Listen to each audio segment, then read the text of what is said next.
दोस्तों, भारत और रूस की साझेदारी पिछले कुछ समय में काफी तेजी से विकसित हुई और अब इसी साझेदारी को बढ़ावा देने के लिए रूस के एक महत्वपूर्ण मिनिस्टर भारत आने वाले हैं और वह भारत में एक ऐसे प्रस्ताव के साथ कदम रखेंगे जिसे अगर भारत स्वीकार करता है तो यह रूस और भारत के द्विपक्षीय व्यापार को कई गुना ज्यादा बढ़ा देगा। साथ ही हर एक कंटेनर का रूस से भारत आना न सिर्फ आसान और तेज होगा बल्कि पहले के मुकाबले काफी सस्ता भी होने वाला है, जिसकी वजह से भारत रूस के ऑफर पर काफी गंभीरता से विचार कर रहा है। ऐसे में क्या है पूरी खबर और रूस ऐसा कौन सा ऑफर भारत को देने वाला है, इन सभी बातों के बारे में अब आपको थोड़ा विस्तार से बताते हैं। दरअसल दोस्तों, रूस के minister of development for stand arctic and एनएक्ससी जो भारत के दौरे पर है, वह रूसी सरकार की तरफ से भारत के लिए काफी आकर्षक ऑफर लेकर आए हैं, जिसके तहत रूस भारत के साथ अपने ट्रेड को मॉस्को का इस्तेमाल करने की बजाय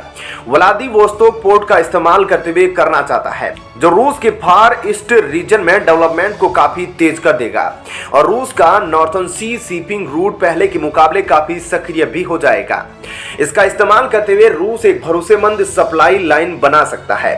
देखा जाए तो यूक्रेन युद्ध के बाद से रूस और भारत का इंटरनेशनल ट्रेड काफी तेजी से बढ़ा है, जिसमें अगर सिर्फ एनर्जी सेक्टर की बात की जाए तो यूक्रेन युद्ध के पहले और बाद के एनर्जी इंपोर्ट आंकड़ों में 22 गुना की बढ़ोतरी देखी जा सकती है, जिसके तहत आज भारत रूस से कई अरब डॉलर का क्रूड ऑयल इंपोर्ट कर रहा है, जो भारत की टोटल क्रूड ऑयल रिक्वायरमेंट का 35% है। सिर्फ इतना ही नहीं, रूस पर लगे पश्चिमी देशों के प्रतिबंधों की वजह से कई बड़ी कंपनियां रूस से बाहर निकल गई, जिन्होंने भारतीय कंपनियों को मौका दिया कि वह रूस के बड़े कंज्यूमर मार्केट में अपनी पकड़ बना सकते हैं। इसके अलावा अगर हम रूस के एनर्जी सेक्टर की बात करें तो भारत रशियन फार ईस्ट रीजन में शुरू से ही काफी इंटरेस्टेड है, क्योंकि रूस के पूर्वी इलाकों में ऑयल और नेचुरल गैस के काफी बड़े भंडार मौजूद हैं। साथ ही कई सारे नेचुरल रिसोर्सेज भी मौजूद है, जिन्हें निकालने में अगर भारत इन्वेस्ट करता है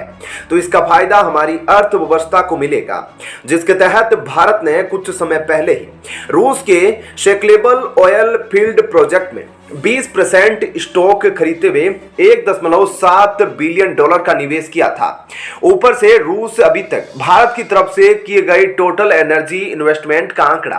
15 बिलियन डॉलर को भी पार कर चुका है, जिसकी वजह से रूस भारत के साथ अपनी इकोनॉमिक पार्टनरशिप को बढ़ावा देने पर काफी ध्यान दे रहा है। साथ में लगातार बढ़ते क्रूड ऑयल और एनर्जी ट्रेड की वजह से आज दोनों देशों का द्विपक्षीय व्यापार 20 बिलियन डॉलर तक पहुंच चुका है। हालांकि इस बात को भी नजरअंदाज नहीं किया जा सकता कि यह बायलैटरल ट्रेड काफी हद तक एक तरफा है, जो भारत द्वारा रूस से खरीदे गए क्रूड ऑयल की वजह से इतना ऊपर पहुंच गया, जिसे समझते हुए दोनों देश अपने ट्रेड को संतुलित करने की काफी कोशिश कर रहे हैं, जिसका असर हमें आने वाले 3 से 4 सालों में दिखने लगेगा। ऐसे में अगर भारत रूस के साथ ट्रेड करने के लिए रशियन गवर्नमेंट का ऑफर एक्सेप्ट करता है और हम व्लादिवोस्तोक पोर्ट का इस्तेमाल शुरू से करते हैं, तो भारत और रूस के बीच में सबसे छोटा शिपिंग रूट भी है। तो इससे रूस से हर कंटेनर भारत लाने की कीमत में 1/3 तक गिरावट देखी जा सकती है।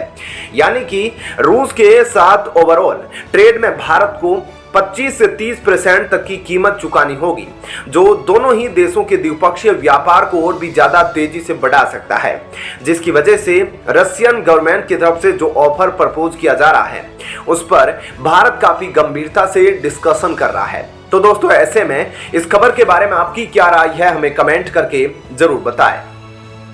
साथ ही चलिए अब जानते हैं एक और बड़ी खबर। दोस्तों, डॉलर की दादागिरी के खिलाफ इस्लामिक देशों का गैंग उतर आया है, जिसमें पीएम मोदी अघोषित लीडर बन गए हैं। जी हां दोस्तों, डॉलर की दादागिरी के खिलाफ अब इस्लामिक देशों ने यानी कि ऑयल रिच कंट्रीज ने एक गैंग की तरह काम करना शुरू कर दिया है। ऐसे में डॉलर को रिजर्व करेंसी से हटाने और रुपए में विदेशों के साथ कारोबार करने की पीएम मोदी की जो मुहिम है, उसकी वजह से इस्लामिक देश भी अब प्रधानमंत्री मोदी को काफी पसंद कर रहे हैं। अमेरिका के साथ अपने बिगड़ते हुए संबंधों के कारण इस्लामिक देश भी अब डॉलर को बढ़ावा देना नहीं चाहते, डॉलर में चले आ रहे ऑयल ट्रेड को खत्म करना चाहते हैं, जिसके लिए अपनी करेंसी यानी दिरहम का इस्तेमाल अचानक से शुरू नहीं कर सकते, क्योंकि उनके कूटनीतिक संबंध काफी देशों के साथ अच्छे नहीं हैं। इसलिए ये इस्लामिक देश अब भारत की तरफ रुख कर रहे हैं। ऐसे में क्या है पूरी खबर, चलिए अब इस बारे में आपको थोड़ा विस्तार से बताते हैं। दोस्तों, पीएम मोदी ने अपनी कूटनीति के चलते इस्लामिक देशों से अपने संबंधों में सुधार कर लिए हैं। इसके अलावा भारत 2014-15 से ही यह कोशिश कर रहा है कि वह दूसरे देशों के साथ अपनी करेंसी यानी कि रुपए में ही व्यापार करे। तो अब यह सऊदी अरब के लिए, जो कि तेल का सबसे बड़ा प्रोड्यूसर है, उसके लिए एक मौका है अमेरिका को अपने बिजनेस से आउट करने का, और भारत के लिए मौका है कि सऊदी अरब का अमेरिका के प्रति बढ़ते आक्रोश का फायदा उठाते हुए तेल खरीदने के लिए अपनी करेंसी यानी कि रुपए का इस्तेमाल करने का। यानी कि दोनों देश अपने अपने फायदे के लिए एक दूसरे के साथ अपने रिश्तों को मजबूत कर रहे हैं। ऐसे में अब यह अरब countries in non Arabic country पर काफी विश्वास करने लगी है, और वह यह है कि भारत के पीएम मोदी पर भरोसा जताते हुए वह ब्रिक्स को ज्वाइन करने की इच्छा भी जता चुके हैं। यानी कि अब डॉलर को रिजर्व करेंसी के पद से हटाने की कोशिश में मोदी तो जैसे इस्लामिक देशों के गेम में अघोषित लीडर बन गए हैं। दोस्तों, रूस यूक्रेन युद्ध के दौरान सभी देशों ने अमेरिका के डॉलर की दादागिरी का वह रूप देखा, जिसके बाद अपने भविष्य की चिंता सभी को सताने लगी। इस युद्ध का दोषी रसिया को मानने वाले अमेरिका ने रसिया के ऊपर डॉलर का इस्तेमाल करने पर प्रतिबंध लगा दिए, और जो देश अमेरिकी डॉलर पर डिपेंडेंट थे उन्हें भी मजबूर कर दिया कि वह उस डॉलर में व्यापार ना करे, जिस वजह से रसिया को काफी मुश्किलों का सामना करना पड़ा था और उसकी इकोनॉमी भी डगमगा गई थी। लेकिन रसिया ने तो जैसे तैसे अपने आप को संभाल लिया, जबकि बाकी देशों को यह चिंता सताने लगी थी कि आगे जाकर उनके साथ भी रसिया जैसा कुछ हाल हो सकता है, क्योंकि अमेरिका हमेशा से डॉलर की दादागिरी दिखाकर दूसरे देशों से अपनी बात मनवा कर लेता है। ऐसे में सभी देश समझ गए कि जब तक वे डॉलर को रिजर्व करेंसी के तौर पर हटा नहीं देते, तब तक उन्हें अमेरिका की दादागिरी को ही झेलना पड़ेगा। और इसी दौरान भारत ने रूस के साथ तेल के व्यापार को जारी रखने के लिए रुपए में पेमेंट करना शुरू कर दी, और साथ ही भारत इस्लामिक देशों की नजरों में काफी मजबूत और क्रांतिकारी देश बन चुका है। और अब इस्लामिक देशों ने डॉलर की दादागिरी के खिलाफ सबसे बड़ा कदम उठाया है।